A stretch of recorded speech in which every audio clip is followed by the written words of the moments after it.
que muy claramente hay unos países que están utilizando esta información para prevenir daños y otros que no. Y esta es información que es disponible en tiempo real, que...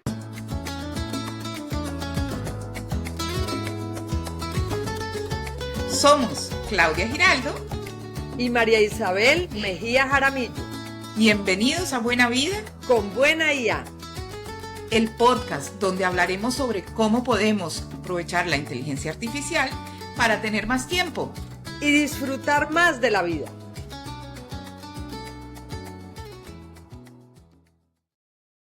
Bueno, hoy vamos a conversar con un antropólogo, pero que es un antropólogo reloaded, que lo vuelve en un personaje súper interesante. Alejandro es antropólogo de la Universidad de los Andes, de Colombia, con estudios de posgrado en gestión ambiental y desarrollo sostenible de la Universidad Javeriana. Y tiene un doctorado en antropología de la Universidad de Stanford, en los Estados Unidos. Ha trabajado con entidades como Ágata en Bogotá y ha sido profesor. Bueno, pero lo mejor de Alejandro es que es un excelente ser humano con muy buen sentido del humor, sencillo y con quien se pueden tener conversaciones muy amenas e interesantes. Es intelectualmente muy curioso, tiene un gusto y un talento muy especial para los números. Y eso ha hecho que él haya combinado esos estudios tan humanos como la antropología con los números y se haya convertido en un personaje que cualquier entidad del sector público de cualquier país o cualquier gerente general se lo pelearía, porque es una persona que entiende el ser humano y cómo ha evolucionado el ser humano, pero también sabe analizar las cifras, los números que describen esos fenómenos de la sociedad. Alejandro, es un gusto tenerte con nosotras. Bienvenido al podcast. Bueno, ¿por qué decidiste estudiar antropología? ¿Fue como lo primero que se te vino a la cabeza cuando tocaba decir qué estudiar? ¿O cómo fue esa historia de cómo te convertiste en antropólogo?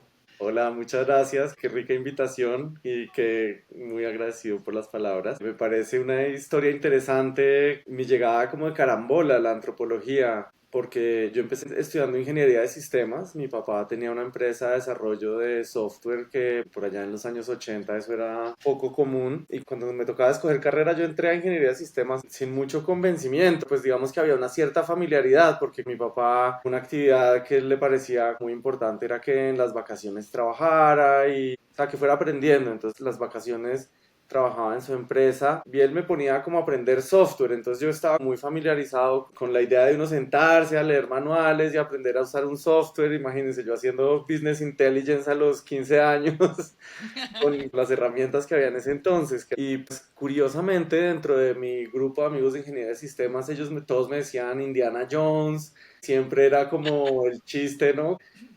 Como ingeniero de sistemas yo siento que tienen algo muy vocacional. Siempre es gente como muy apasionada, gente que le gusta mucho como dedicarse a cacharrear y a desarmar un computador y volverlo a armar, instalar una tarjeta nueva. Y en ese momento, pues por mi relación con la ingeniería de sistemas, de que era a través de mi papá y medio obligado, como que yo no tenía esa pasión.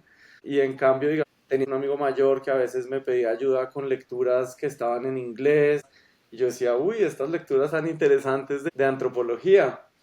Entonces, cuando entré a los Andes tiene una ventaja y es que uno puede ver materias de todas las carreras, que en ese momento, pues digamos, era muy atípico. Y yo empecé a dar materias de antropología y lentamente fui migrando como hacia hacer un doble programa y después, en un momento de mi vida difícil, en una crisis de carrera, la crisis económica del país, ahí decidí dar el salto y dedicarme solo a la antropología y graduarme en eso.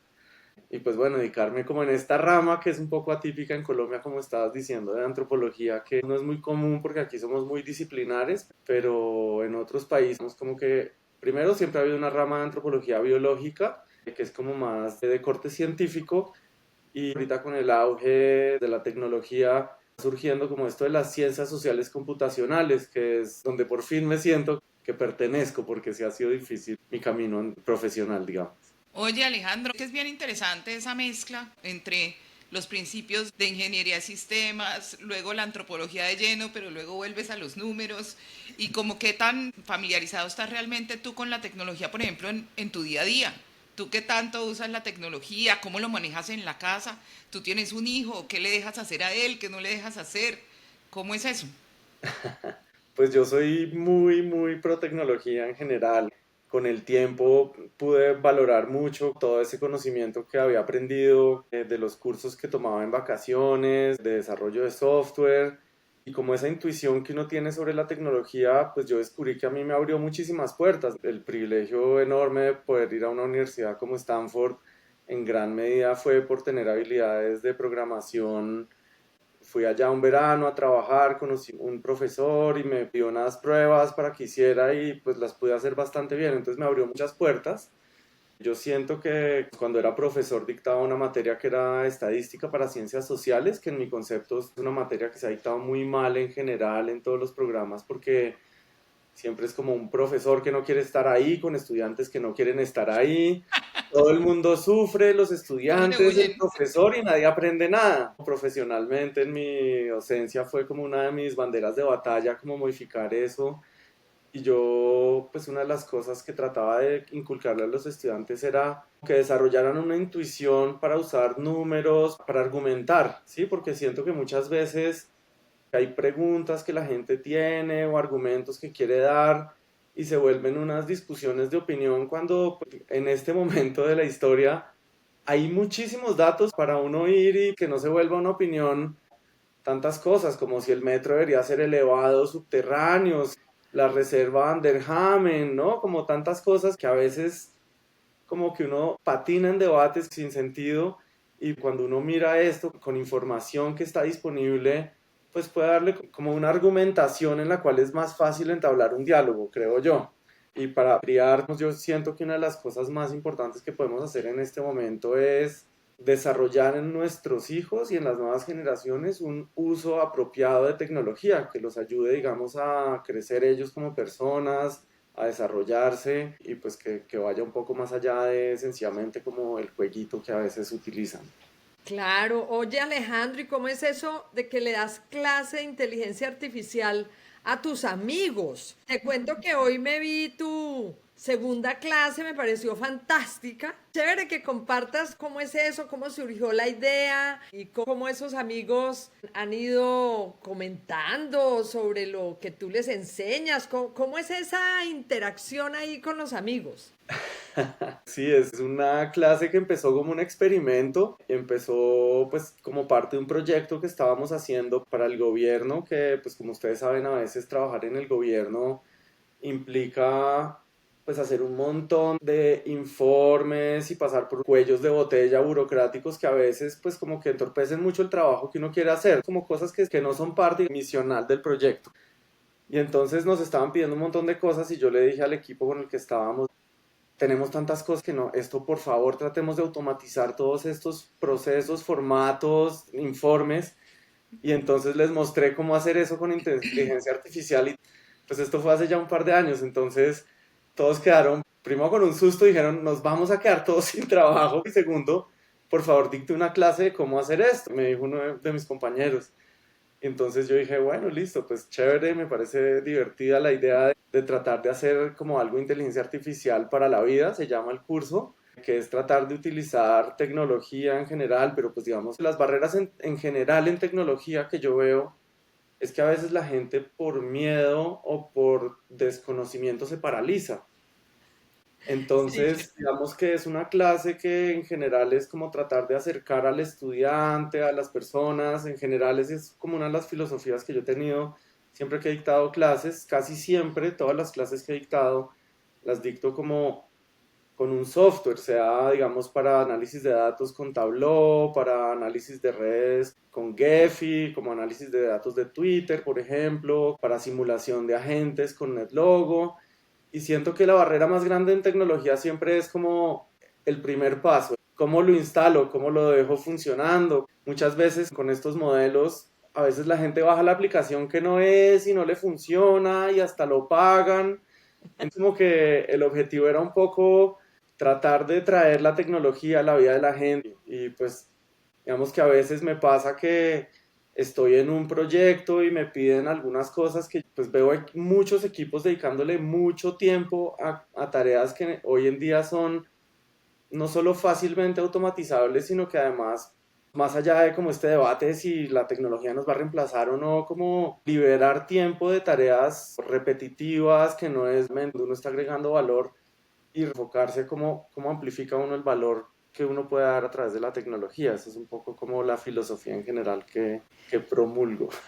Así una pregunta que te hayan hecho tus amigos que tú quedas, Dios mío, ¿cómo le contesto esto? Una situación divertida, algo que ilustre, digamos, cómo es esas clases de inteligencia artificial a tus amigos.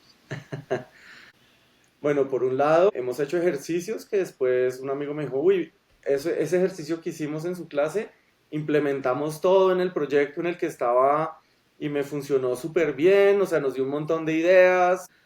Por otro lado, es una clase en la que hacemos como un montón de experimentos personales, por ejemplo, como tratar de interactuar con la inteligencia artificial en términos de crecimiento personal, perfilamiento psicométrico, segmentación, como toda esta rama de interacción de tecnología y humanos, pero a través, digamos, de la personalización de la interacción. Y eso es súper, súper interesante. O sea, eso es una rama que a mí me parece fascinante, la manera como la gente está utilizando GPT Chat y estos modelos para hacer terapia.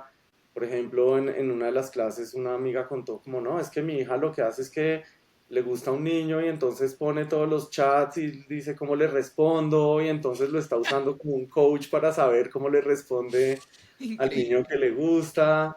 Y pues bueno, como que la gama de usos es de verdad fascinante. O sea, no solo lo que uno vive, sino una vez uno empieza a compartir esto, es como cuando uno de pronto, no sé, está embarazado y empieza a ver como a muchas personas embarazadas en la calle. Entonces uno empieza como a ver un montón de contenido y las clases se vuelven casi que un grupo de apoyo y aprendizaje colectivo en el que Sí.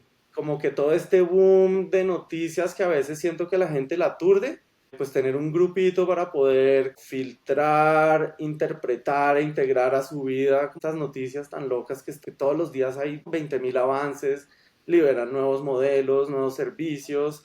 Entonces pasar de estar aturdido por eso a estar de verdad emocionado y poder como explorar eso de una manera un poquito más, no sé si estructurada, pero como acompañada. Siento que eso sirve mucho, como un grupo de apoyo que me imagino que este podcast también tiene un efecto similar en acompañarnos a procesar este momento de cambio tan vertiginoso que estamos viviendo.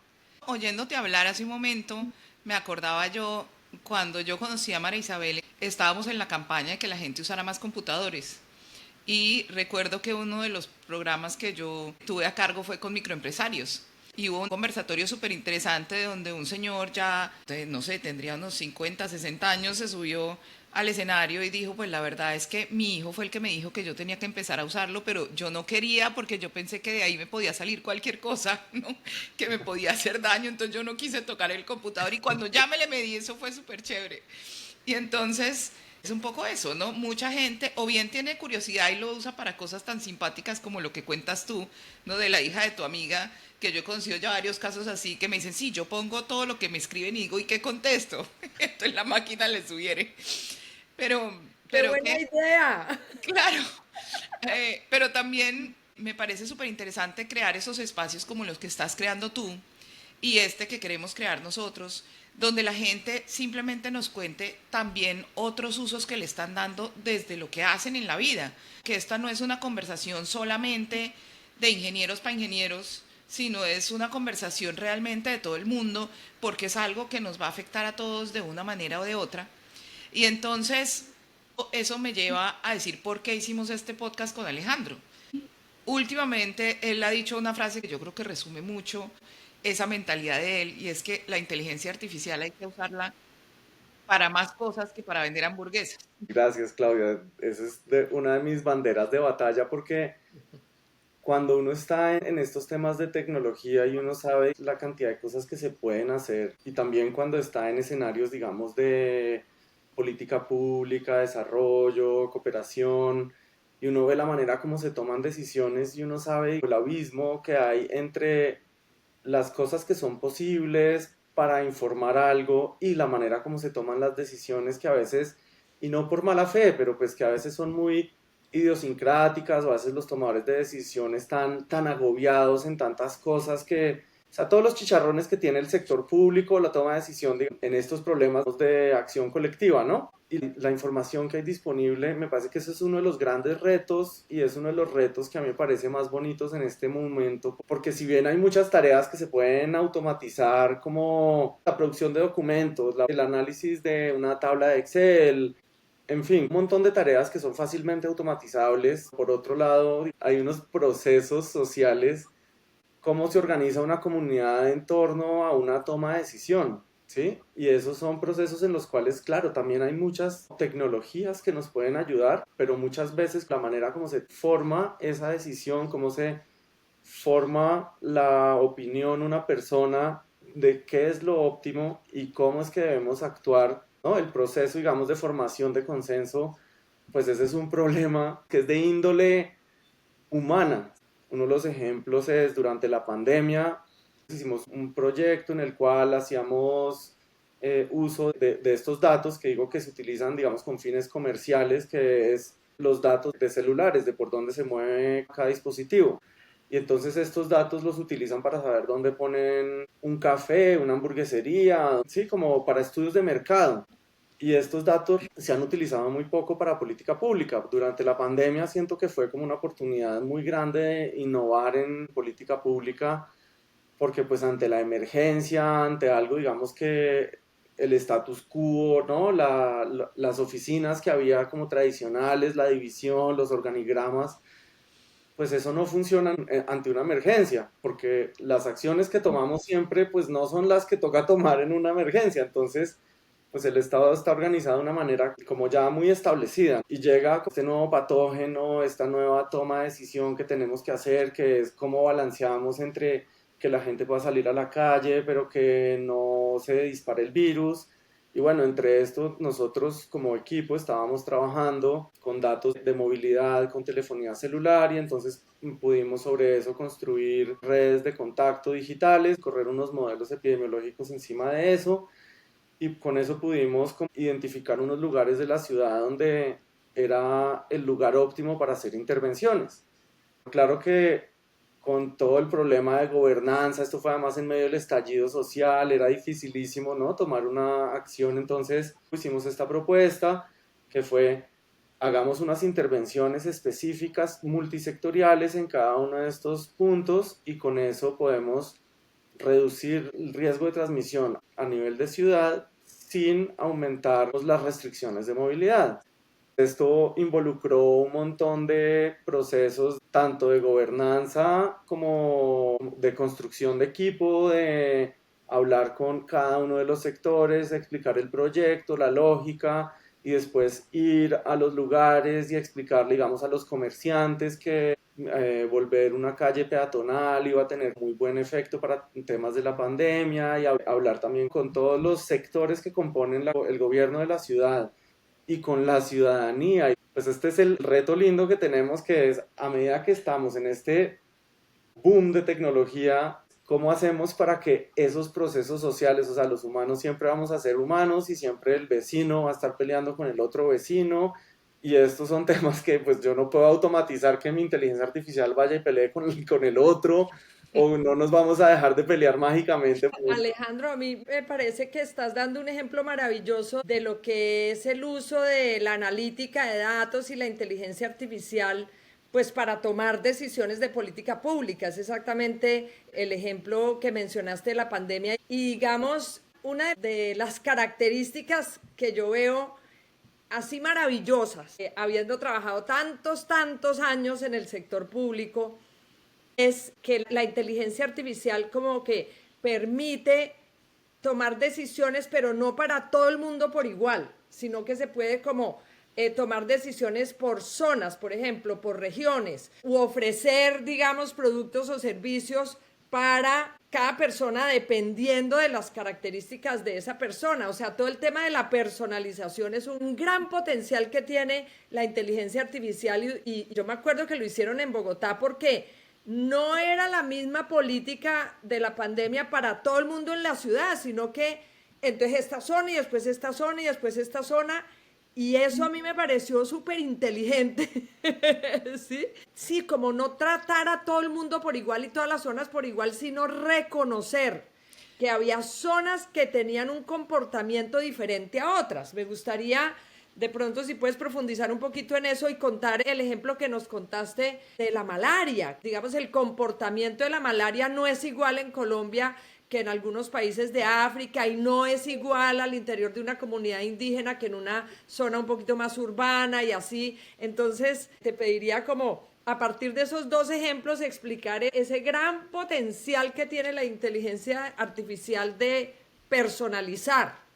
Me encanta esa pregunta. Voy a tratar de simplificar un poco. No es que todas las acciones del gobierno se resuman en estas que yo voy a enumerar, pero digamos, esta es una problemática en salud pública que pasa bastante en relación con la problemática de la malaria en un lugar. Y es, por ejemplo, se identifican los puntos del país que son críticos en malaria, que además van cambiando, ¿no? Un año la malaria es muy intensa en 10 municipios y esos 10 municipios cambian bastante en el transcurso de los años. Hay unos que se mantienen, digamos, bastante estables, pero entonces tú vas a ver cuáles son las acciones que se hacen para reducir la transmisión en un punto, y entonces Guapi es un caso que hemos estudiado como grupo bastante. Entonces a Guapi mandan un número de toldillos y dicen la acción de salud pública es repartir estos toldillos, y resulta que a los ojos de cualquier persona tiene lógica y es una intervención razonable, como repartir toldillos para una enfermedad que es transmitida por mosquitos, pues va a reducir la carga de transmisión de la enfermedad en una población. Sin embargo, los toldillos sabemos que hay contextos en los cuales funcionan más o contextos en los cuales funcionan menos. ¿Cuándo funcionan menos los toldillos? Cuando el riesgo de una enfermedad es poblacional. Entonces, por ejemplo, si tú tienes una población, así sea pequeña, en la que hay mucha carga de la enfermedad en esa población, tú puedes usar toldillo, pero si tú sales y hay muchos charcos y hay muchas personas infectadas, pues a ti te puede picar un mosquito en otro punto que no sea en tu casa, Claro. porque hay mucha malaria circulando por ahí. Entonces, en estos lugares tiene más sentido hacer una intervención que tenga una lógica poblacional, y estas poblaciones a veces son muy pequeñas. En este momento están llevando a cabo algunas intervenciones con esta lógica.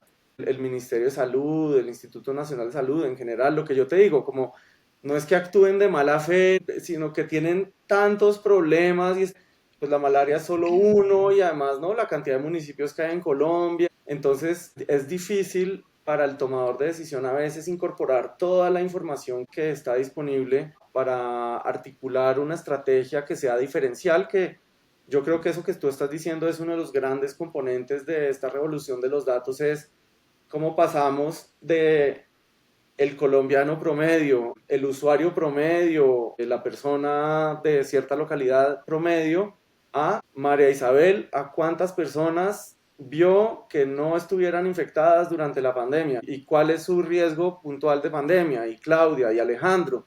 Y entonces, si logramos hacer intervenciones, que esto pues digamos es lo que hacen empresas para vendernos hamburguesas. Y también de las crisis de gobernanza grandes que estamos viviendo en este momento es la crisis de la desinformación, y esta crisis está en gran medida mediada por la manera como se están utilizando estos mecanismos para mandarle mensajes específicos a audiencias sabiendo que van a modificar su comportamiento. Cuando tú generas rabia es lo que más fácil se convierte en la acción, y entonces esto es lo que a veces nos está ganando para que logremos hacer que el mensaje de una persona llegue a su audiencia y que no sea tergiversado.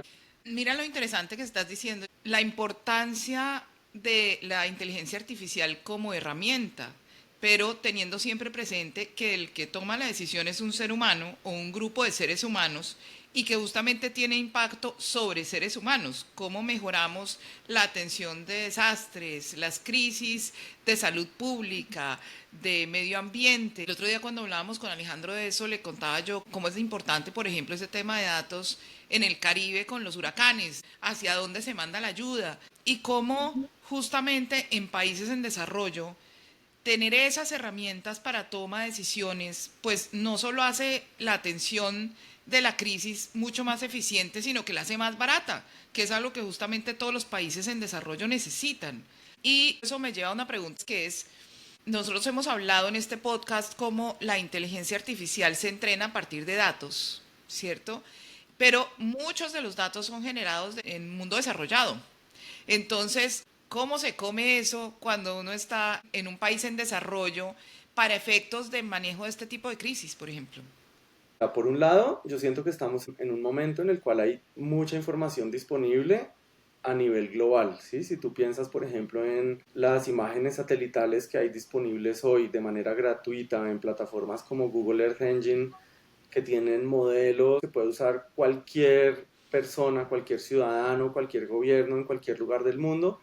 Yo sí creo que la tecnología tiene como un efecto, entre comillas, democratizador del acceso, digamos, al conocimiento, en el sentido en que antes, si yo quería montar una empresa de tecnología, me tocaba disponer de servidores, de una conexión a internet, y hoy en día, pues yo puedo como desplegar estos servidores en la nube desde cualquier lugar del mundo y pues uno puede trabajar desde un computador, un celular en la mitad de un asentamiento remoto que no tenga acceso a electricidad o a internet, ya pues internet satelital, o sea, uno ya puede tener esta información a disposición. Lo que yo digo es, bueno, el gap más importante que hay es el de cómo junto yo estas dos cosas, la necesidad que hay local con los recursos que están disponibles.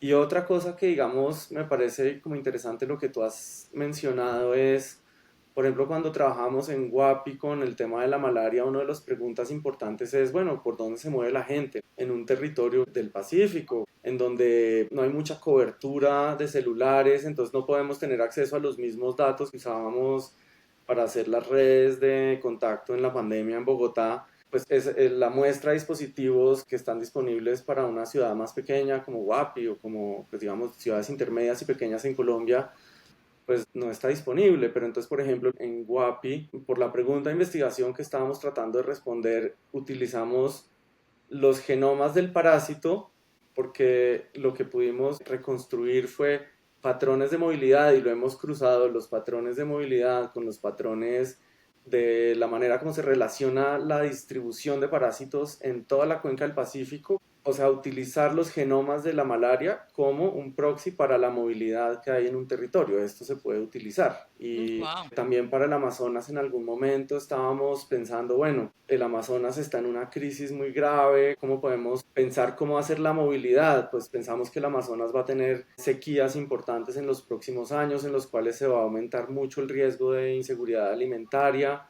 Y entonces ante esto, ¿cómo podemos saber cómo se van a mover las diferentes poblaciones a través de toda esta región que es además multicultural, ¿no? Y entonces ahí utilizamos el multilingüismo, que es, digamos, uno de los fenómenos sociales importantes que hay en una zona de la Amazonía colombiana, para ver primero cuáles eran las estrategias de conservación de costumbres tradicionales y cómo eso estaba impactando la conservación del medio ambiente. Pero además utilizamos el conocimiento de lenguas para construir redes de emparentamiento de diferentes comunidades que nos permitían de alguna manera pensar cómo podía ser una migración masiva en el Amazonas como respuesta a inseguridad alimentaria o a sequías. Yo te hago un seguimiento a eso y es que hemos oído mucho de parte tuya el gran impacto que ha tenido el buen uso de los datos en manejos desde lo público. Pero todos podríamos hacer algo con esas herramientas, es decir, esas visualizaciones y esas herramientas que tú provees, que tienen una cantidad de análisis de datos, ¿cómo se puede lograr impacto desde el sector privado, por ejemplo?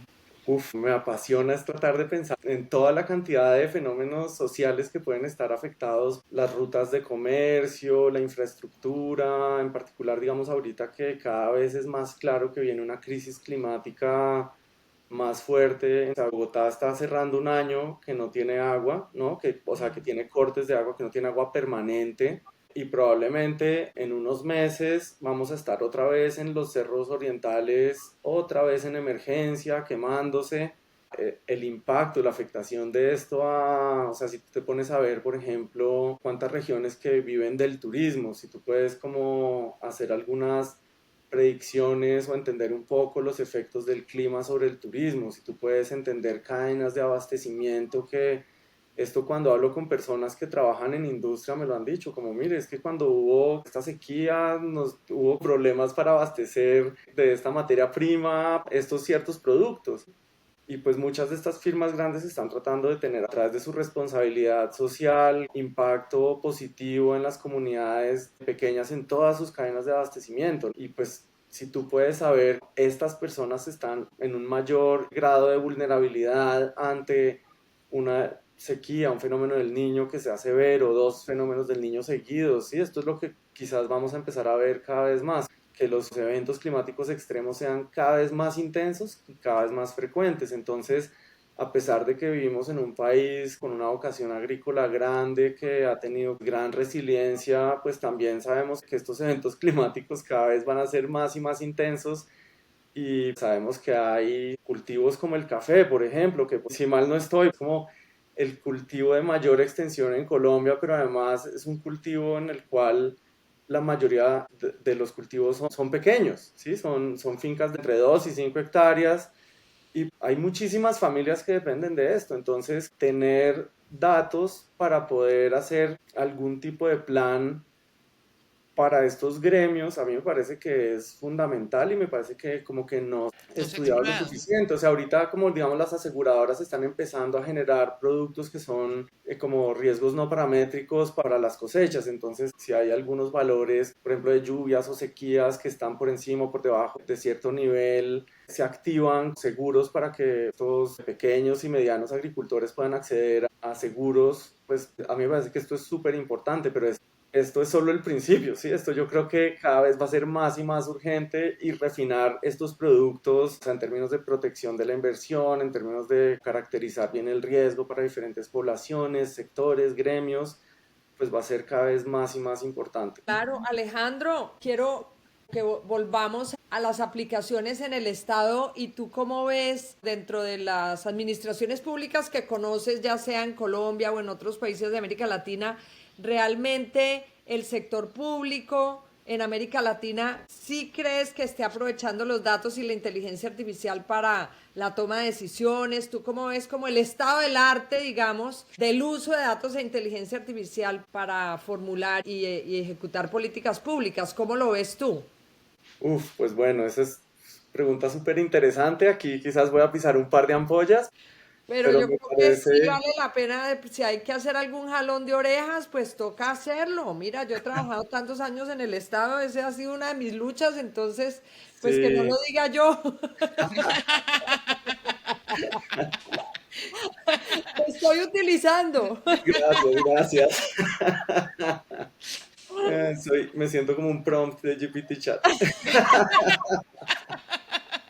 Mira, me parece fascinante y pues te cuento mi experiencia. La pandemia a mí pues fue como que una radiografía muy grande en ese sentido porque la pandemia nos puso todos ante el mismo reto, ¿no? Y como que no te puedes esconder, ¿sí? Tú Había puedes. urgencia, era una urgencia, entonces de ahí Es como una que me urgencia, pero tocó. además es una urgencia en la cual tú puedes medir efectivamente cuál fue la mejor y la peor. La respuesta rápida es que depende mucho del tomador de decisión en este momento, ¿sí?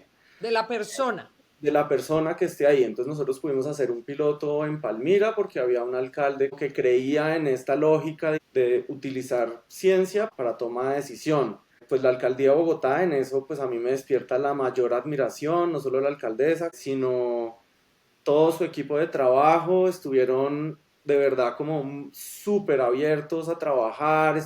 Uno de los grandes problemas que uno ve siempre para este tipo de coyunturas es que los datos son muy sensibles y entonces jurídica dice que no se puede tener acceso y ya, y ahí se queda el proyecto porque Sí. por algo de jurídica, ¿sí? Y pues en este momento muy gracias a que había un liderazgo que creía en la toma de decisión con base en Voluntad evidencia. política. Exacto. Entonces, Pero también yo creo que vale la pena aclarar para la gente que no está familiarizada con esos procesos, igual esos datos pues pueden anonimizarse, ¿no? No es que necesariamente tú sepas quién es fulanito de tal que hace tal cosa, sino que puedes es analizar patrones y mirar dónde se junta más gente y cosas de ese estilo, pero no necesariamente sabes quién es quién. Totalmente. A mí me parece que a veces somos como muy injustos con el sector público en que al sector público es como, ¿y por qué me va a preguntar este dato? Pero de hecho hay un artículo famoso de una economista que dice como la gente es muy celosa con sus datos, pero está dispuesta a regalarlos por un pedazo de pizza. ¿Sí? Entonces, ese creo que es un tema importante, que ahorita como que hay una heterogeneidad muy, muy grande y que depende mucho del gobernante, no hay como una política institucional y si tú lo ves, hay 1000 grupos de inteligencia de datos trabajando en 1000 sectores del gobierno, pero no se hablan entre sí, no hay, digamos, un lenguaje en común entre diferentes instituciones. Obviamente resultaría óptimo es que los datos estén en el mismo lugar y todos tengamos acceso no al dato, al microdato, pero sí acceso, digamos, a la información depositada en estas data warehouses o en estos data lakes o lo que sea. Eso sería lo óptimo, que no toque como reinventar la rueda cada vez que toca solucionar un problema. Y a mí me parece que sí hay esfuerzos muy interesantes en ese sentido y a mí me parece que una de las cosas que puso la pandemia en evidencia es que hay, digamos, como un nuevo eje de orden mundial y es algunos países que tienen gobiernos digitales, ¿sí? Que tienen tecnología a su disposición para tomar decisión y otros que no. Y me parece que la respuesta a la pandemia en gran medida está mediada por ese uso de tecnología. Y creo que hay otro tema, o sea, que vi yo durante la pandemia. En Colombia, paradójicamente, yo siento que estamos muy bien. Cuando nos veíamos con otros grupos de otros equipos, entonces, por ejemplo, en México, los primeros reportes de pandemia eran PDFs.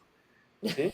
Y pues imagínate, México pues es una economía mucho más grande. Pasa algo similar a como la transición demográfica. Colombia ha debido vivir una transición demográfica un poco más lenta que México, pero la vivimos más rápida. En gran parte, pues los demógrafos le atribuyen eso a la acción de instituciones como Profamilia, entre otras. Pues yo creo que también quizás la violencia, no sé. Pero en ese aspecto, yo siempre he dicho que Colombia tiene un potencial muy grande y la cantidad de información que está disponible en Colombia es muy buena y tenemos problemas que no deberíamos tener para el nivel de ingresos y para el nivel de desarrollo que hay en este país, que pues obviamente es la división entre las dos Colombias, la rural, la urbana, ¿no? Que son dos realidades muy diferentes, pero incluso, digamos, para estándares de los problemas que tenemos una cantidad de datos muy, muy buena. En Chile también hubo como equipos que estaban trabajando en la pandemia con los que hablábamos que estaban haciendo cosas pues con un impacto muy grande en el gobierno.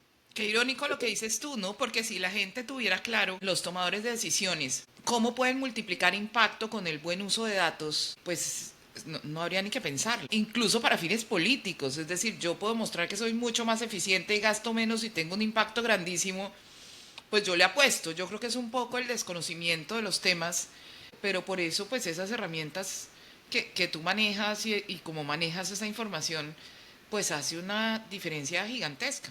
¿Sabes qué? Creo que es un punto muy importante, un paso gigante que algún gobierno ojalá dé ese paso, es que en el organigrama actual del Estado no está la función de toma de decisión con información en ningún lado. Entonces es el tipo de oficio que como no está en el organigrama, pues desaparece, ¿sí? Claro. Y entonces a veces contratan a un equipo como asesor del director, pero yo creo que es urgente pensar en una manera de introducir dentro de los organigramas de todas las instituciones este componente de toma de decisión que además necesita tener una mirada integral, porque uno de los problemas que hay ahorita es pues el problema, digamos, de la sequía en Bogotá. Entonces está el IDEAM que hace las proyecciones climáticas, están después otros equipos que hacen el análisis de las cuencas y los niveles de los embalses, pero no hay un equipo que esté trabajando unido, integrado, tratando de solucionar el tema, pues porque a la gota de agua no le importa si está en el aire, o si está en el piso, si está, mejor dicho, es un fenómeno Todo está como en el comunicado, cual claro. está todo relacionado, ¿sí? No está dividido como según dividimos el gobierno, además hace 50 años. Claro. Y eso nos lleva al proyecto que tú nos contaste en el que estabas trabajando ahorita. Quería que nos contaras un poquito más sobre ese proyecto que es justamente de medio ambiente y cómo qué es lo que te gustaría a ti hacer sobre eso, cómo lo estás construyendo, en fin. Pues mira, cuando acabó la pandemia, Entonces yo dije, bueno, ¿y ahora yo qué hago? ¿Qué quiero hacer yo? Como, ¿cuál es mi norte? Tuve pues después de este trabajo tan intenso como un pequeño breakdown pues por saturación de trabajo, porque pues fue un trabajo muy muy intenso, que de, ¿no? Sábados, domingos sin parar, muy gratificante, sí, lo más interesante que he hecho en mi vida. Y entonces pues en ese sentido dije, bueno, ¿cómo siento que puedo yo colaborar, poner mi granito de arena, amplificar con lo que sé hacer? Y pues cada vez fue más y más claro para mí que venía una crisis climática. Yo siempre digo esto, que el impacto que vamos a tener sobre nuestras vidas de la crisis climática va a ser mucho más drástico que la pandemia. O sea que Wow, estamos en eso una es cuenta fuerte. regresiva hacia una vida que va a tener una disrupción muchísimo más fuerte que la pandemia. De las cosas que veo que hay es este problema entre la información que está disponible. Si tú vas a un congreso de cambio climático, si hablas con todos los grupos que están haciendo cosas de modelos, proyecciones, escenarios. Hay mucha información muy clara, pero claro, estos son información para 100 años, para 50 años, escenarios un poco como ambiguos, que a veces son difíciles de consumir para la gente que está tomando decisiones.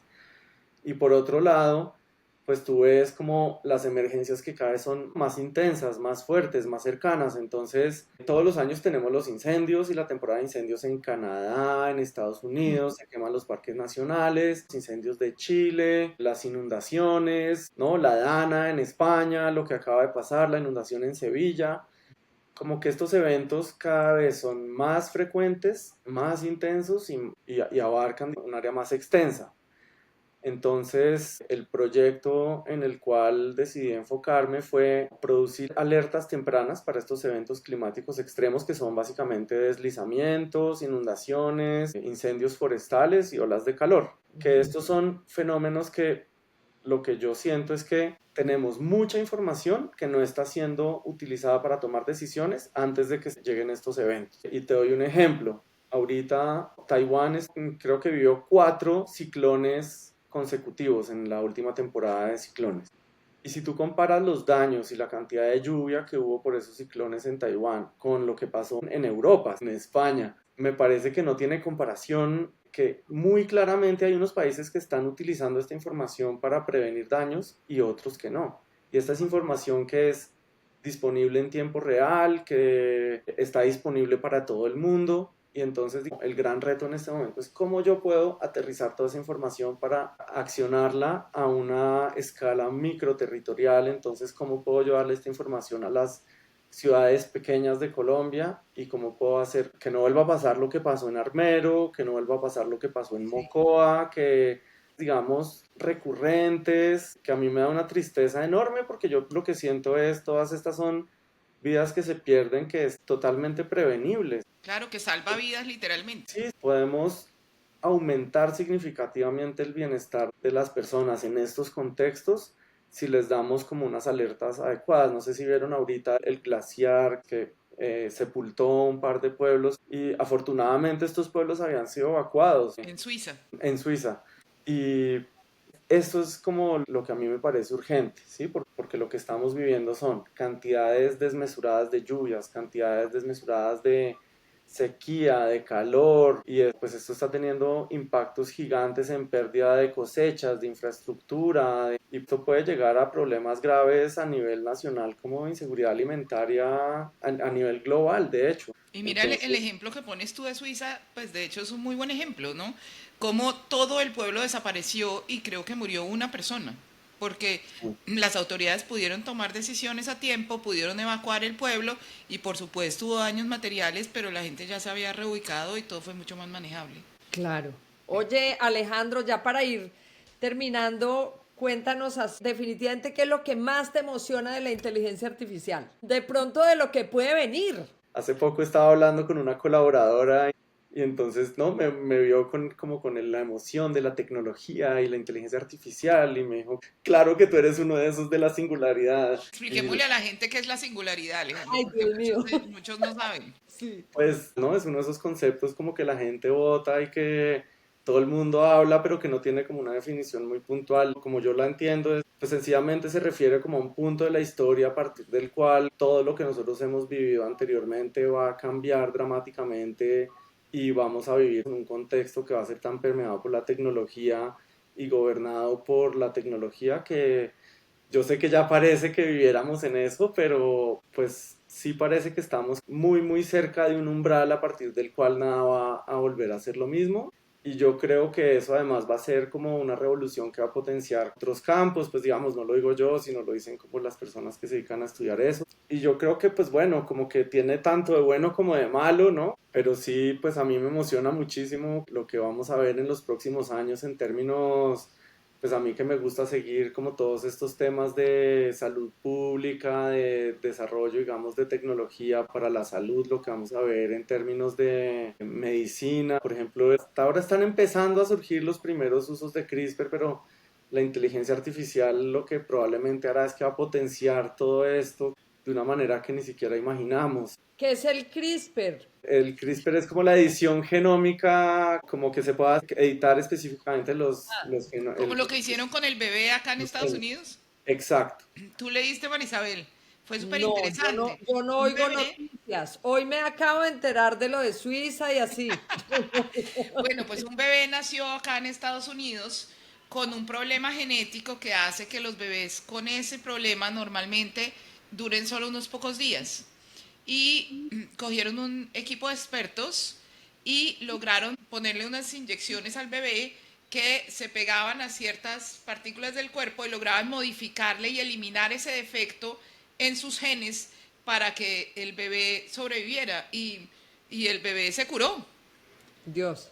Sí, Exacto, entonces impresionante. estamos, imagínate, si hasta ahora están empezando a salir las primeras vacunas de prueba contra el cáncer basadas en mRNA, la tecnología para la pandemia, pero esto estamos empezando a verlo para el cáncer y para muchas otras enfermedades. O sea, vamos a vivir una revolución por el lado, digamos, de la medicina gigante, por el lado de temas como pues, lo llaman una nueva revolución verde. O sea, probablemente la manera como producimos, consumimos alimentos, pues en 10 años va a ser completamente diferente. Va a parecer como ciencia ficción comparado con lo que estamos haciendo ahorita de la mano de la ciencia, ¿no? O sea, lo que va a pasar en la ciencia, por ejemplo, pues yo que vivía en el mundo académico, de la mano de escribir artículos, era la actividad principal, pues yo creo que estamos como a nada de que esto vaya a ser irrelevante, ¿sí? Y me emociona pensar que vamos a poder vivir con lo que sigue, que no sé qué será, pero bueno, va a ser súper interesante. Pero eso me imagino que viene ligado también a preocupaciones. ¿Qué te preocupa a ti de ese escenario?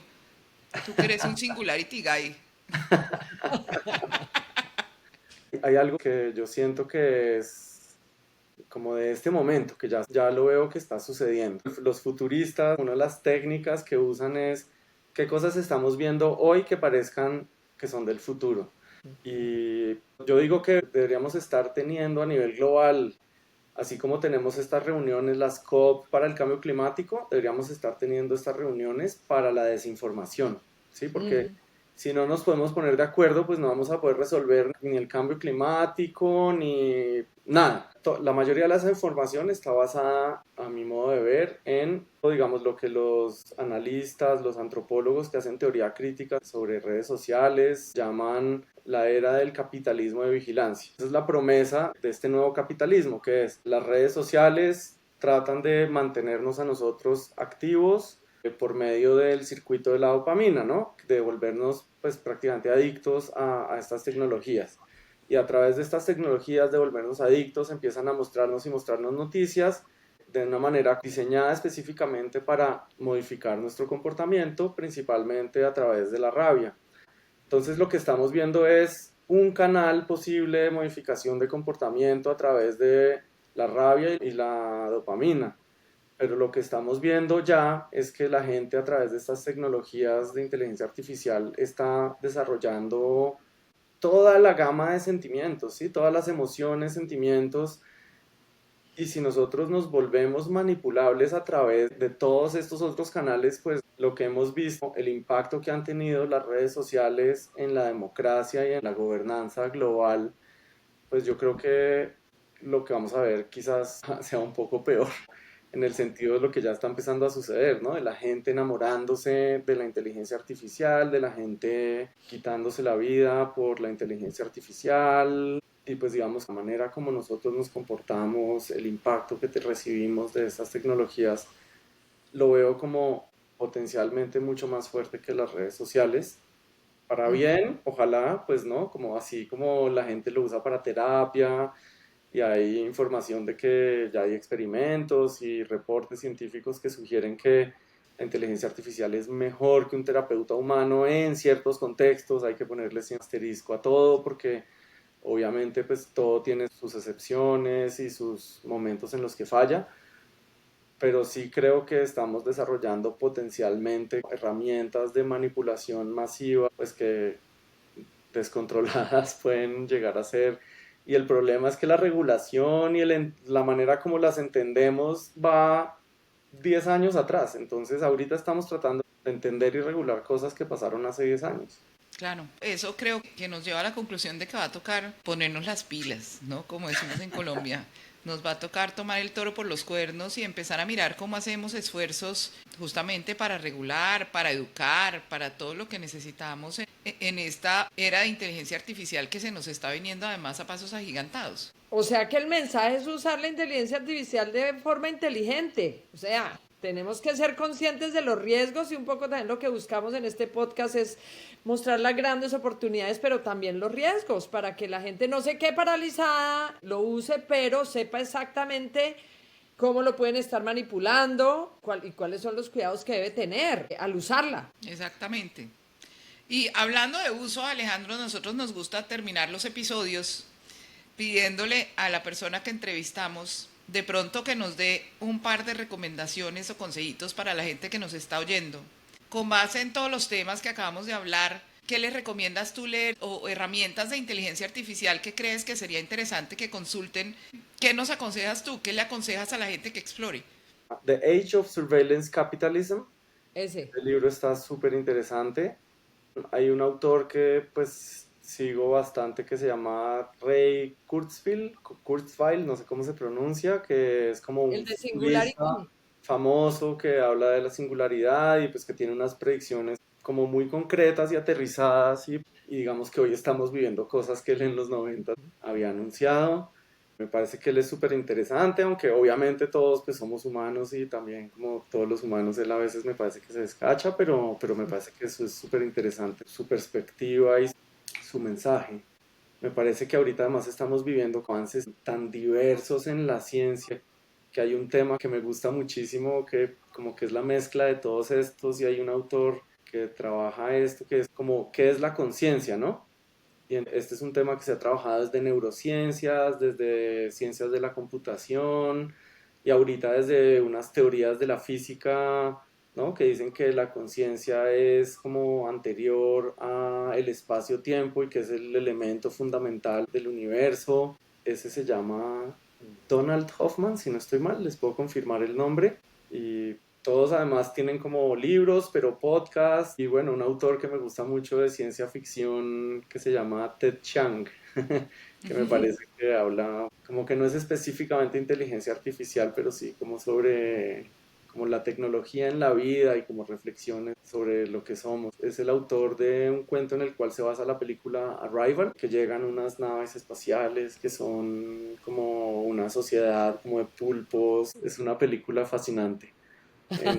Bueno, Y hay que él ver la tiene película como, son historias cortas, muy, muy buenas, súper recomendada. Ahí también. está Buenísimo, como casi Alejandro. todo el curso de inteligencia artificial para la vida. Yo creo Gracias. que te van a salir muchos alumnos para ese curso, empezando por nosotras probablemente. Sí, por Ah, favor. bueno, muy bien. Sería Alejandro, maravilloso. muchísimas gracias. Fue un placer enorme conversar contigo. Te agradezco porque además Alejandro está a puertas de irse para Inglaterra y nos sacó el ratico para conversar.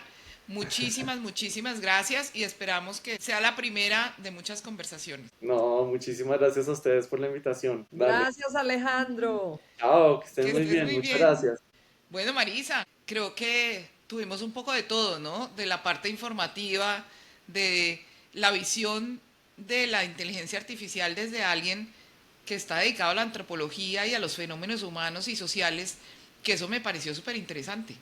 Claro, súper interesante porque lo que nos da Alejandro es una visión macro, muy macro de la inteligencia artificial y como su impacto en la humanidad. Entonces, me encanta, muy inspirador y comparto lo que te emociona a ti, a mí también me emociona, como toda esa potencialidad que tiene esta tecnología. Me parece emocionante e inspirador. Y creo que nos queda la lección a todos y la tarea, ¿no? Que tenemos que Sí. usar más inteligencia artificial, que tenemos que aprender más, la importancia de tomar decisiones informadas, de utilizar las herramientas que hay, de buscar expertos como Alejandro que le permitan a uno tomar decisiones más acertadas tanto en lo privado como en lo público. Y les recordamos también que escríbanos, cuéntenos cómo les pareció, qué les gustó, qué no les gustó, de qué les gustaría que hablemos. Y si ustedes son uno de esos casos que están usando la inteligencia artificial para cosas muy interesantes y quieren que los invitemos, díganos, que nosotros felices de hablar con ustedes. Muchísimas gracias y nos vemos en el siguiente episodio. Chao. Chao.